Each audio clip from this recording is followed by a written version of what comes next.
Arnold, Vicky, sa mga oras na ito ay ka-announce lang ulit nung pinakahuling tali ng PPCRV, that's as of 11:04 p.m. ngayon. Nasa 47% na ng clustered precincts yung na-transmit dito at nangunguna pa rin sa kanilang tali si Po, kasunod ay si Legarda, Escudero, Cayetano, Binay, Angara, Aquino, Pimentel number 8, Trillanes, Ejercito Estrada, Villar at nasa number 12 ay si Honasan.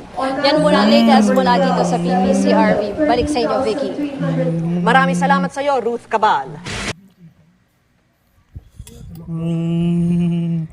School. Punta ako doon sa JBC lang. Wala mabay na. Wala pisang ng bote. At didiretso ang palengke.